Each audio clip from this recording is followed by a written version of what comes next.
Friction. आज हम सीखेंगे फ्रिक्शन के बारे में। Introduction about friction.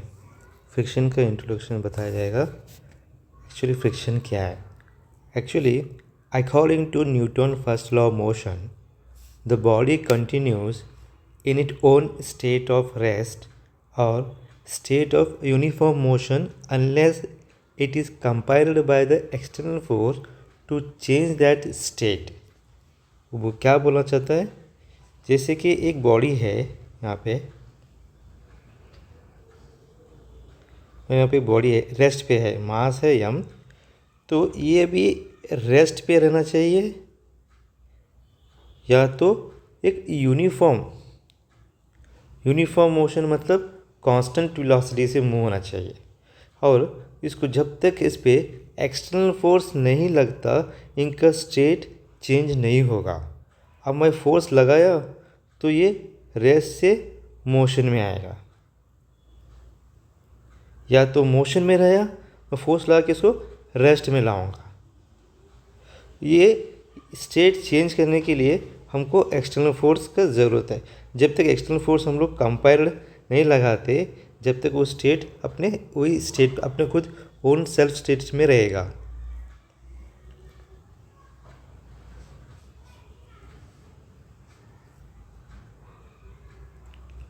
Late us see some example. If a body placed on horizontal surface, small force is applied on it, then may not move। मतलब हम कोई एक ऑब्जेक्ट पे फोर्स लगाने के बाद वो ऑब्जेक्ट मूव नहीं हो रहा है। अभी जस्ट दिखाया मैंने, एक ऑब्जेक्ट पे फोर्स लगा रहा हूँ लेकिन ये रेस्ट पे ही है, मूव नहीं हो रहा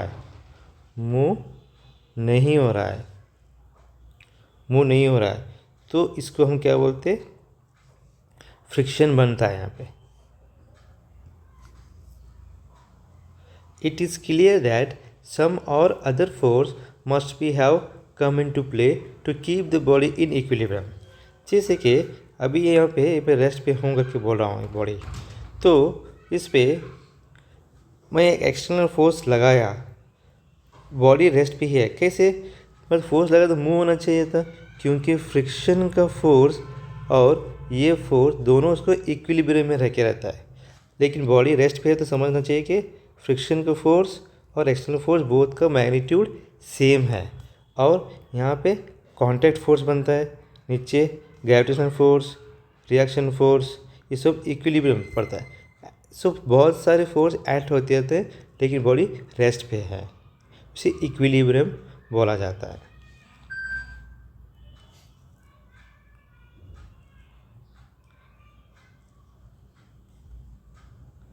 If the force on the above body is sufficiently large, then the set into motion। मतलब कोई ऑब्जेक्ट के ऊपर हम लोग फोर्स ज़्यादा लगाए, ज़्यादा मतलब फ्रिक्शन से ज़्यादा मैं फोर्स लगा रहा हूँ, अभी रेस्ट पे ही है, क्योंकि फोर्स लगाने के बाद फ्रिक्शन फोर्स बनता है। फ्रिक्शन फोर्स और एक्सटर्नल फोर्स दोनों सेम ही हैं, लेकिन जब तक सेम है, जब तक आपका इससे magnitude is more than to friction force, body start acceleration और मोशन। जो इसका मैग्नीट्यूड इसके मैग्नीट्यूड से ज़्यादा हुआ तो जब भी हमारा बॉडी मोशन में आएगा।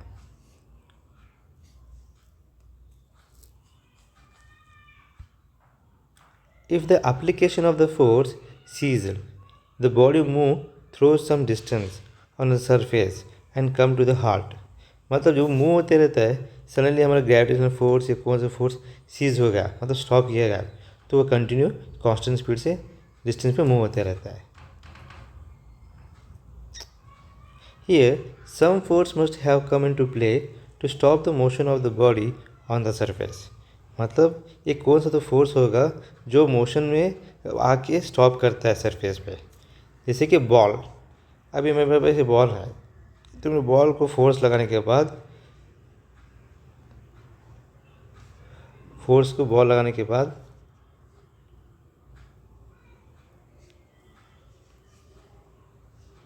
एक बॉल है, फोर्स लगाने के बाद बॉल आके यहाँ पे रुकेगा। कैसे रुका, मतलब यहाँ पे एक फ्रिक्शन फोर्स उसको रुका के स्टॉप करता है कांटेक्ट फोर्स करके, उसी को stopping the motion of the body on the surface. Surface पे स्टॉप होता है बॉल। कैसे हुआ, कारण एक फोर्स उस पर प्ले कर रहा है। कौन सा प्ले कर रहा है फोर्स को, ये फ्रिक्शन फोर्स।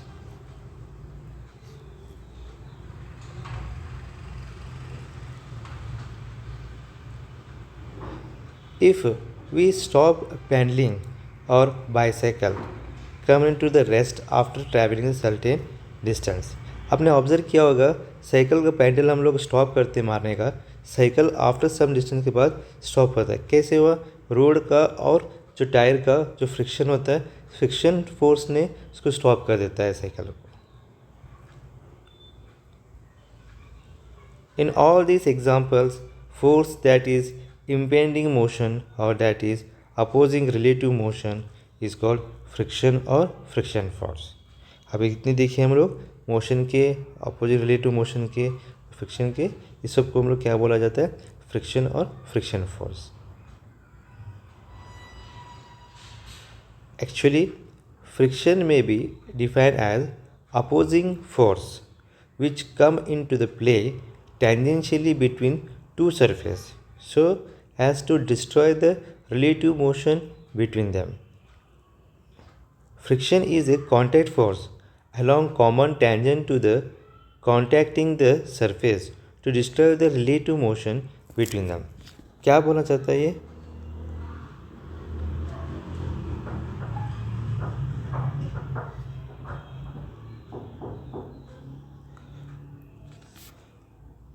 अभी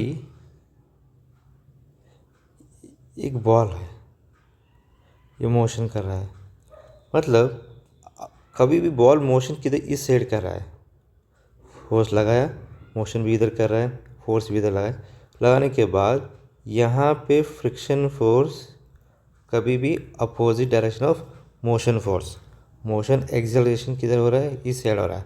कभी फ्रिक्शन का फोर्स का डायरेक्शन अपोजिट रहता है कभी मोशन का। तो opposing force which come into play tangentially between the two surface. जब ये बॉल हमारा यहाँ पे कॉन्टैक्ट सरफेस बनता है टेंजेंशियली, ये टेंजेंशियली सरफेस से हमारा फ्रिक्शन बनता है। कितना मास ज़्यादा होगा उतना फ्रिक्शन भी ज़्यादा होता है, उसको मूव करने के लिए और उसको फोर्स ज़्यादा लगाना पड़ेगा। तो वैसे ही यहाँ पे opposing force come into the play tangentially between the two surface तो डिस्ट्रॉय द रिलेटिव मोशन, मतलब ये मोशन करना चाहता है और मोशन को स्टॉप कौन कर रहा है, डिस्ट्रॉय कौन कर रहा है, ये फ्रिक्शन फोर्स। और एक contact force along tangent, contact force ये टेंजेंट दिख रहा है आप लोग, तो contacting the surface and destroy, ये भी कॉन्टैक्ट होके ये भी मोशन को डिस्ट्रॉय कर रहा है। Friction non conservative force, actually friction है नॉन कंजर्वेटिव फोर्स है। क्यों, नॉन कंजर्वेटिव फोर्स का मतलब ये होता है कि पाथ पे डिपेंड। अभी सरफेस पे जब तक हमारा ये कांटेक्ट नहीं होता, जब तक हमारा फ्रिक्शन बनेगा नहीं। तो कांटेक्ट हुआ फ्रिक्शन बनेगा, कांटेक्ट नहीं हुआ तो फ्रिक्शन, तो पाथ कंटिन्यू बॉल कांटेक्ट में रहना पड़ेगा। कांटेक्ट में रहा तो पाथ पे डिपेंड रहा तो फ्रिक्शन बनेगा हमारा। तो उसी के लिए फ्रिक्शन को हमें कांटेक्ट नॉन कंजर्वेटिव फोर्स बोला जाता है।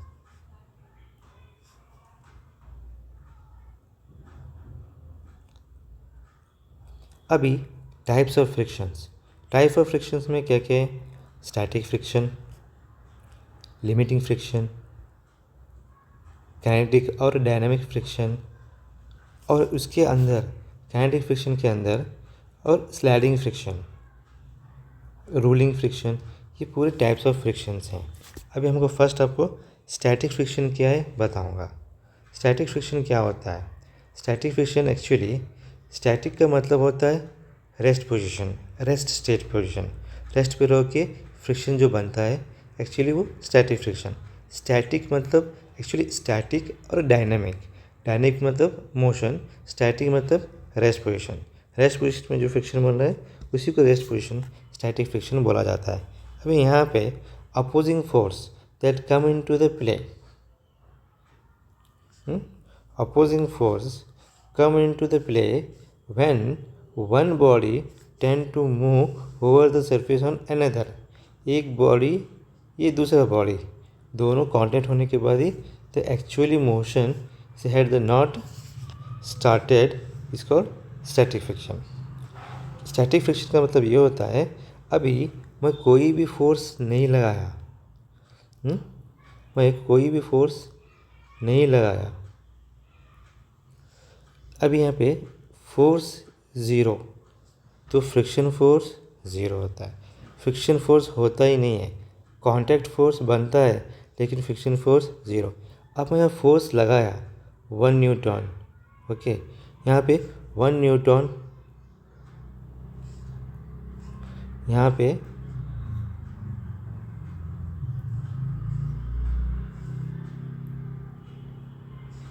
अब मैं यहाँ पे ज़ीरो फोर्स लगाया तो फ्रिक्शन ज़ीरो फोर्स बनेगा। यहाँ पे मैं 1 न्यूटन फोर्स अप्लाई किया तो यहाँ पे 1 न्यूटन फोर्स फ्रिक्शन बनेगा। यहाँ पे फिर 2 न्यूटन लगाया तो यहाँ पे 2 न्यूटन फ्रिक्शन बनेगा। तो डिपेंड करता है, लेकिन ये फोर्स लगाने के बाद बॉडी रेस्ट पे रहना चाहिए। बॉडी रेस्ट पे रहा तो यहाँ पे स्टैटिक फ्रिक्शन बनता है। कितना फोर्स लगाओगे, लेकिन फोर्स लगाने के बाद बॉडी रेस्ट पे रहा, समझो कि उतना स्टैटिक फ्रिक्शन बन रहा है। यहाँ force zero, static friction zero, rest पे रहा तो 1 न्यूटन अप्लाई किया, 1 न्यूटन फ्रिक्शन बना, 2 न्यूटन फ्रिक्शन बना, लेकिन बॉडी रेस्ट पे रहता है, मूव नहीं होता है। रेस्ट पे रहो कि जो कितना फोर्स ऐड लगाने के बाद रेस्ट पे रहता है उतना उसमें फ्रिक्शन एडजस्टमेंट होते रहता है यहाँ पे, तो उतना उसको फ्रिक्शन बनते रहता है। उसी को फ्रिक्शन, जो फोर्स लगाने के बाद भी बॉडी मूव नहीं हो रहा है तो यहाँ पे कितना फोर्स लगाया एक्सटर्नल उतना फ्रिक्शन है बना, उस फ्रिक्शन को क्या बोला जाता है, स्टैटिक फ्रिक्शन।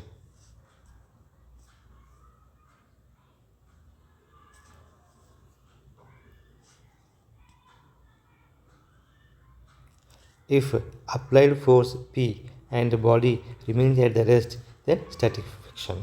बोला ना, मतलब क्या बोला जाता है, जब हम लोग फोर्स लगाते P, बॉडी रेस्ट पे है, वहाँ पे स्टैटिक फ्रिक्शन बनता है।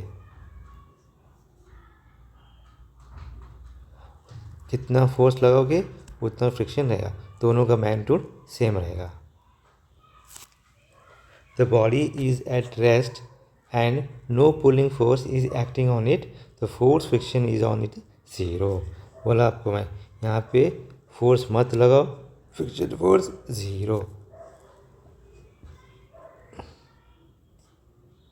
Static friction is self-adjusting force because it changes itself in accordance with its applied force and is also equal to net external force। क्या बोला था, कैसे हम लोग फोर्स लगाते हैं, यहाँ पे लगाने के बाद ये यहाँ पे एडजस्टमेंट होता है, ये adjustment contact force adjustment molecules adjustment होके ये फ्रिक्शन फोर्स बनता है। वो खुद ही सेल्फ एडजस्टमेंट करते हैं मॉलिक्यूल्स।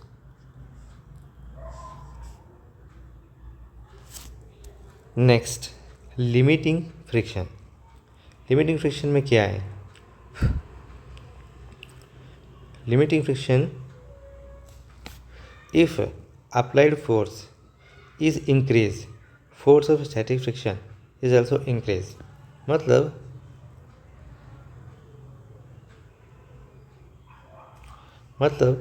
क्या बोलना चाहता है, अभी मैं यहाँ पे ज़ीरो फोर्स अप्लाई किया, यहाँ पे ज़ीरो है, ओके। अभी मैं यहाँ पे 1 न्यूटन अप्लाई किया, यहाँ पे 1 न्यूटन फ्रिक्शन बनेगा, लेकिन बॉडी रेस्ट पे है तो ये स्टैटिक फ्रिक्शन बन रहा है। और जब मैं 2 न्यूटन अप्लाई करूँगा, यहाँ भी 2 न्यूटन फ्रिक्शन बनेगा। क्यों, बॉडी अभी रेस्ट पे है, फिर अभी भी स्टैटिक फ्रिक्शन बन रहा है। जैसे कि मैं समझो कि अभी मैं 3 न्यूटन अप्लाई किया, बॉडी ज़रा स्लाइड किया, ज़रा स्लाइड किया तो मैक्सिमम फोर्स अप्लाई हुआ। जब मैक्सिमम फोर्स अप्लाई होने को ज़रा स्लाइड दिया, यहाँ पे मैक्सिमम, जब तक मैक्सिमम ज़रा स्लाइडिंग से पहले जो मैक्सिमम स्टैटिक फ्रिक्शन को हम लोग क्या बोलते हैं, लिमिटिंग फ्रिक्शन, मतलब उसका लिमिट ख़त्म होता है रेस्ट का, वो मोशन में आ जाता है। जब वो ज़रा स्लाइडिंग करता है तो उसका लिमिट ख़त्म होता है। जब वो लिमिट ख़त्म होता है, जब वो मैक्सिमम कितना स्टैटिक फ्रिक्शन बना जाता है, मैक्सिमम स्टैटिक फ्रिक्शन को ही लिमिटिंग फ्रिक्शन बोला जाता है। If applied force is increase, मतलब 1 न्यूटन, 2 न्यूटन, 3 न्यूटन, ऐसा force static friction is increase. या कितना फोर्स अप्लाई करने के बाद उतना स्टैटिक फ्रिक्शन भी हमारा इंक्रीज होते जाता है।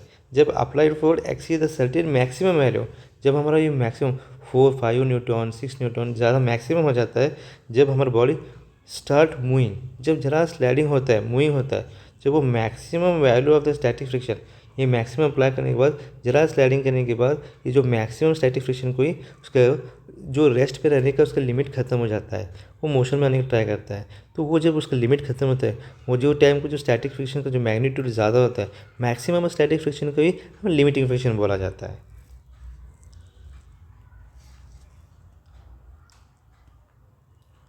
The magnitude of the limiting friction between the any two bodies in a contact is directly proportional to the normal reaction between them।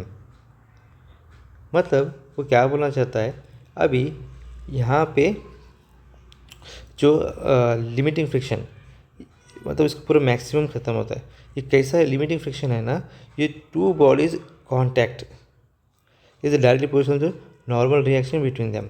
जो इसका नॉर्मल रिएक्शन बन रहा है, इसको ये लिमिटिंग फ्रिक्शन हमारा डायरेक्टली प्रोपोर्शनल है। डायरेक्टली प्रोपोर्शनल निकाल के हम उसमें से कांस्टेंट आएगा, वो कांस्टेंट को क्या बोलते हैं हम लोग, coefficient of static friction. Static friction नीचे, रिएक्शन को नीचे लो, कोएफिशिएंट ऑफ स्टैटिक फ्रिक्शन, ये limiting friction divide by half, तो उसी को कोएफिशिएंट ऑफ स्टैटिक फ्रिक्शन बोला जाता है। जो ये कांस्टेंट है हमारे लिमिटिंग फ्रिक्शन और आर डायरेक्टली प्रोपोर्शनल है, उसके डायरेक्ट प्रोपोर्शनल निकालते तो कांस्टेंट होता है। एक्चुअली ये क्या बोलना चाहता है, coefficient of static friction, coefficient it is to the material which can use. अब यहाँ पे कौन सा मटेरियल आप लोग यूज़ कर रहे हैं, ये प्लास्टिक बॉल है या स्टील का है, ये सीमेंट का है, कॉन्टैक्ट होने के बाद उससे भी डिपेंड करता है कि ये दिखाया जाता है कि उसका कांस्टेंट क्या है। Direction of the force of limiting friction is always opposite to the direction in which the one body is at towards the moving the wall। अभी ये लिमिटिंग फ्रिक्शन का कभी भी डायरेक्शन, इनका कभी भी मोशन इधर रहता है तो लिमिटिंग फ्रिक्शन डायरेक्शन अपोजिट रहता है।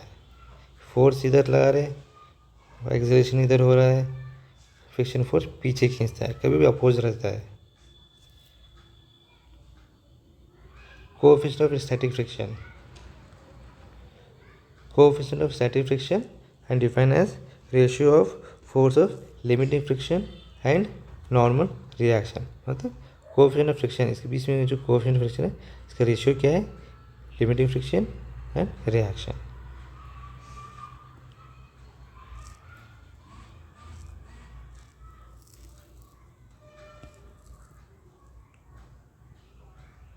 डायमेंशन फार्मूला, इसका कोई डायमेंशन फार्मूला नहीं है लिमिटिंग फ्रिक्शन का। Okay, it has no unit.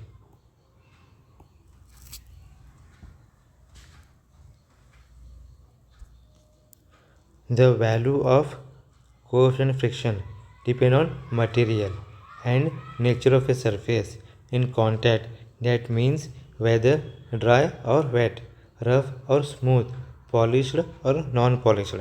वही अभी कोएफिशिएंट फ्रिक्शन है यहाँ पे जो ये सरफेस है, आपको मैं जो स्टार्टिंग को ही लास्ट स्लाइड में बोला, ये मटेरियल पे डिपेंड करता है कि आपने कौन सा मटेरियल लिया, तो सरफेस कौन सा है।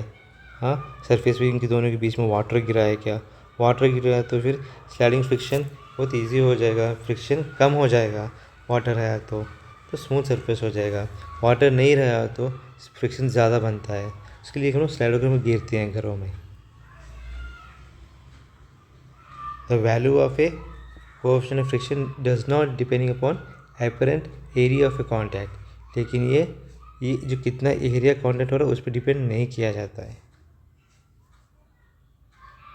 नेक्स्ट, काइनेटिक और डायनेमिक फ्रिक्शन, ये इसमें और दो टाइप्स आएंगे।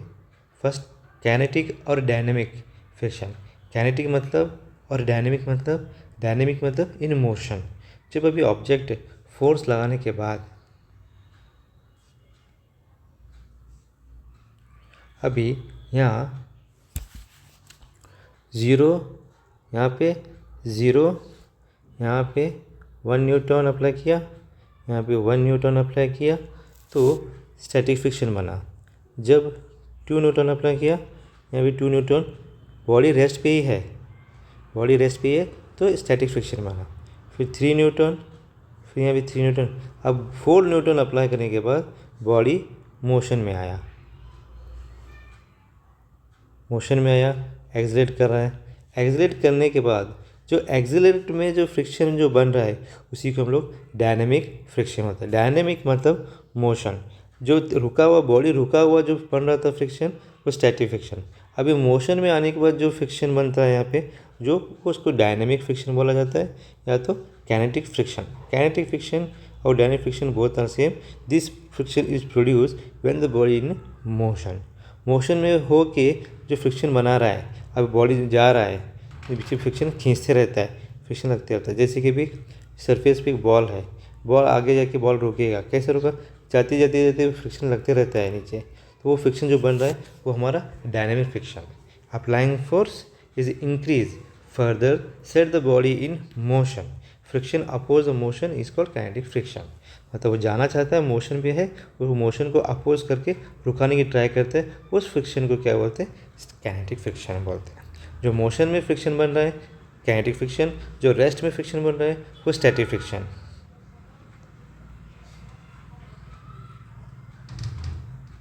Kinetic friction depends upon normal reaction. Kinetic friction भी ये और ये इस पर डिपेंड करता है। डायरेक्टली प्रोपोर्शनल है तो kinetic friction is directly proportional to normal reaction. तो उसमें से कांस्टेंट निकालो, फिर उसका भी कोएफिशिएंट ऑफ फ्रिक्शन आएगा, काइनेटिक फ्रिक्शन आएगा। ये कोएफिशिएंट ऑफ काइनेटिक फ्रिक्शन ये मोशन का, यहाँ पे यस है तो स्टैटिक फ्रिक्शन रेस्ट पे का।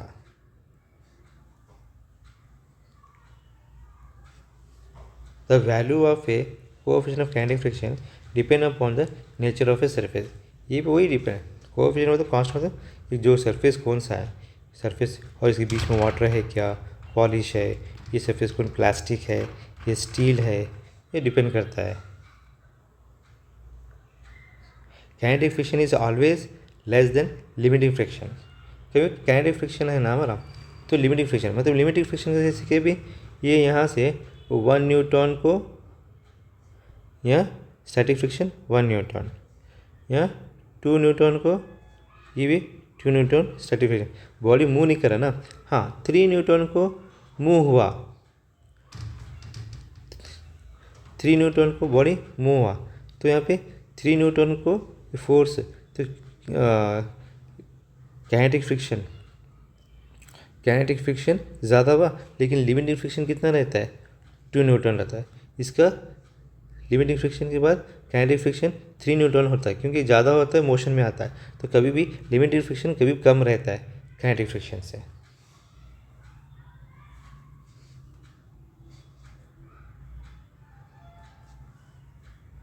Kinetic friction is always less than limiting friction, कम रहता है।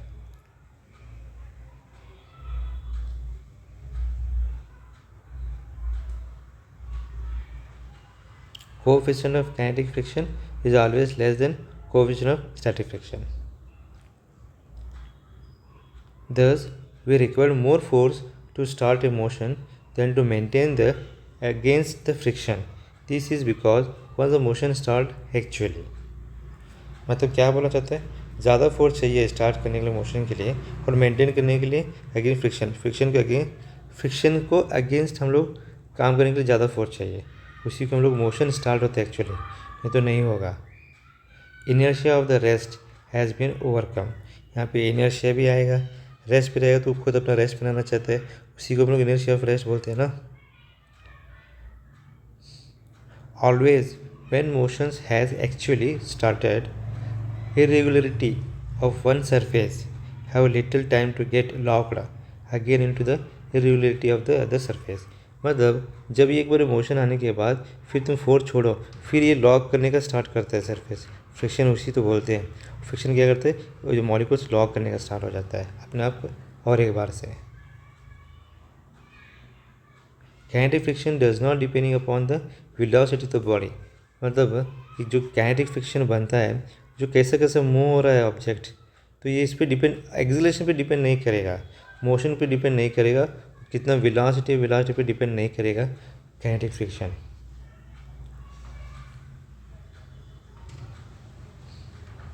स्लाइडिंग फ्रिक्शन है। अभी स्लाइडिंग फ्रिक्शन का मतलब क्या होता है? स्लाइड होना।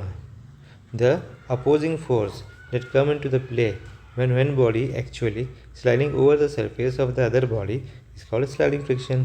जैसे कि ये ऑब्जेक्ट इसके ऊपर स्लाइड कर रहा है, फोर्स लगा है तुमने, ये स्लाइड कर रहा है, पीछे फ्रिक्शन फोर्स खींचेगा, लेकिन friction force oppose of the motion को, और ये स्लाइडिंग होना रहता है, दोनों कांटेक्ट होकर फिर स्लाइडिंग होते रहता है, पीछे फ्रिक्शन फोर्स पीछे खींचते रहता है और अपोजिंग करते रहता है, फोर्स कम होकर प्ले होता रहता है, तो उसी को हम क्या बोलते हैं? Sliding friction. Over the surface पे ओवर होके स्लाइड करता है। जैसे कि एक flat block is moving over a horizontal surface, या हॉरिजॉन्टल सरफेस पे एक ब्लॉक मूव हो रहा है ना, ये तो यहाँ पे कांटेक्ट होता है, ओवर सरफेस होता है।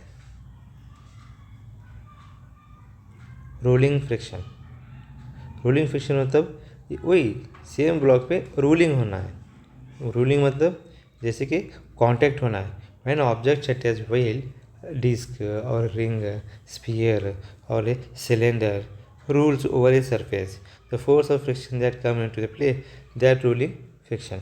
मतलब एक रोलर लेके मूव हो रहा है, तो ये नीचे कांटेक्ट होके ये रोलर को स्टॉप करने का ट्राई करता है।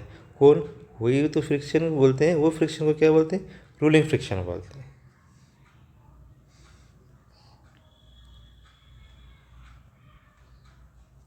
Rolling friction is directly proportional to the normal reaction and inversely proportional to the radius of the rolling cylinder or y। मतलब ये डायरेक्टली प्रोपोर्शनल, लेकिन इन्वर्सली r 1/r इन्वर्सली होता है। जो रोलिंग फ्रिक्शन, ये दोनों को डायरेक्टली प्रोपोर्शनल रिएक्शन और रेडियस को inversely. rolling friction is equal to coefficient of rolling friction equal to r/r. This r is a normal reaction, small r is radius of a roller.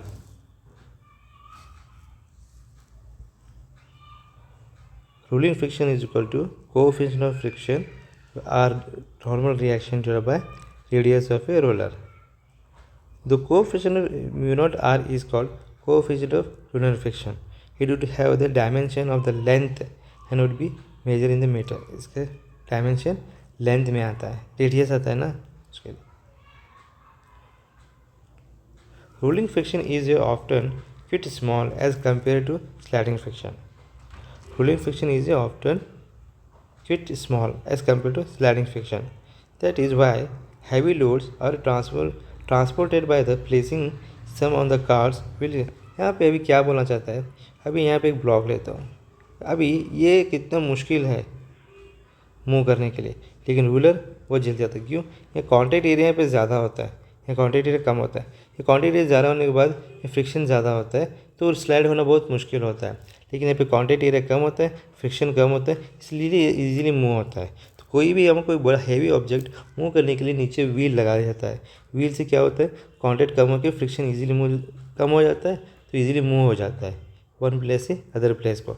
लेकिन ये contact ज़्यादा हुआ, नीचे ruler नहीं है, तो ज़्यादा कॉन्टैक्ट ज़्यादा फ्रिक्शन बनेगा और स्लाइडिंग करने के लिए बहुत मुश्किल हो जाएगा।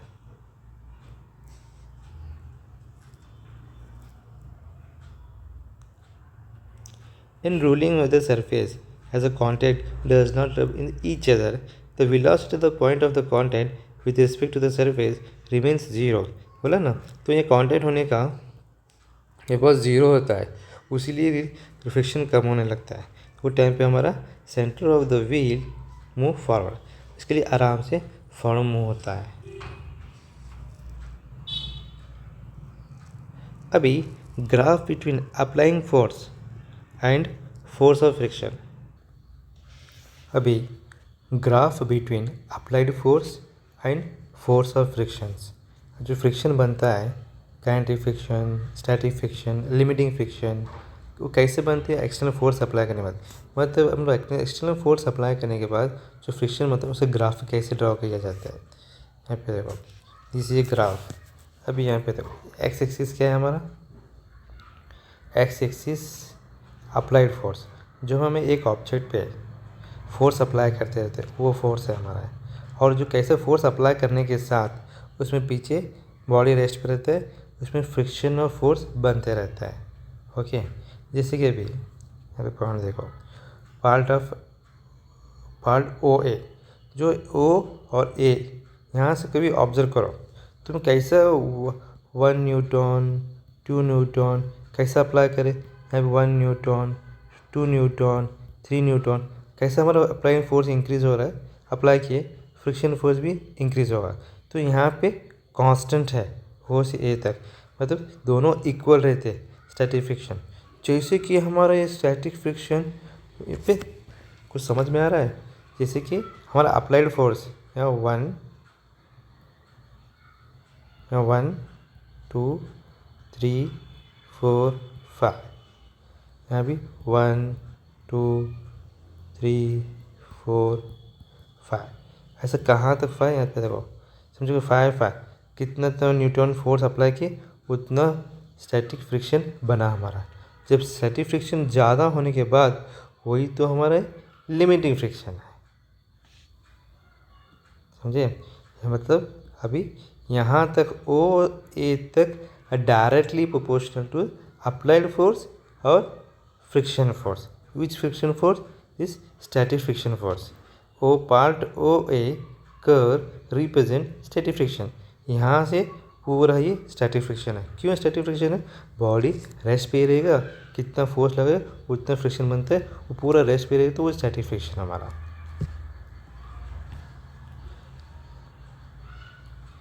अभी at point A the static friction is maximum.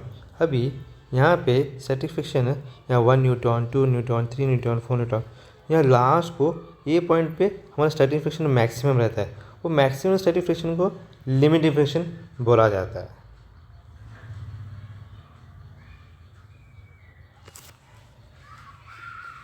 Behind A, the force of friction is seen to decrease slightly.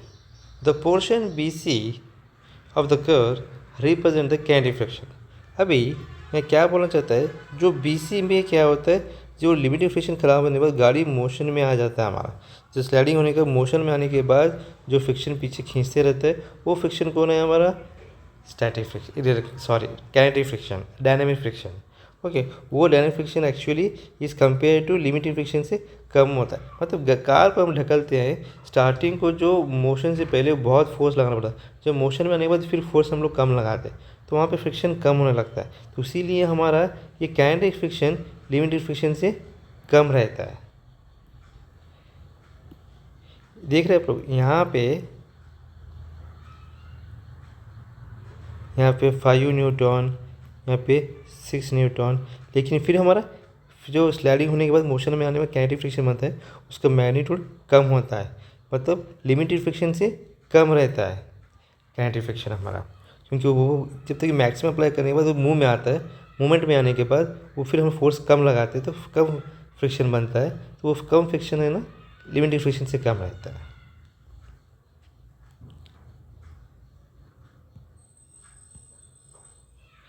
Fourth, as the portion BC of the curve is parallel to the x axis, मतलब ये जो line है ये x axis को parallel है।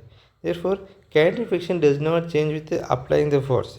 ये हम जो फोर्स अप्लाई करें उससे चेंज नहीं होता है, वो इसे रिमेन कांस्टेंट हो जाता है कि तो one ever is apply force, कितना फोर्स हम कंटिन्यू फोर्स अप्लाई करने का स्टार्ट करते हैं, यहाँ पे कितना फ्रिक्शन बन रहा है, कितना फोर्स लगा रहे, पूरा कांस्टेंट में मूवमेंट में चला जाता है। उसके वो काइनेटिक फ्रिक्शन आगे कांस्टेंट में रहता है, स्ट्रेट लाइन में रहता है। यहाँ पे वेरिएशन रहता है, यहाँ जब लिमिट होता है फिर कम होता है, फिर यहाँ पे कांस्टेंट हो जाता है। ये पूरा स्टैटिक फ्रिक्शन, लिमिटिंग फ्रिक्शन, ये काइनेटिक फ्रिक्शन।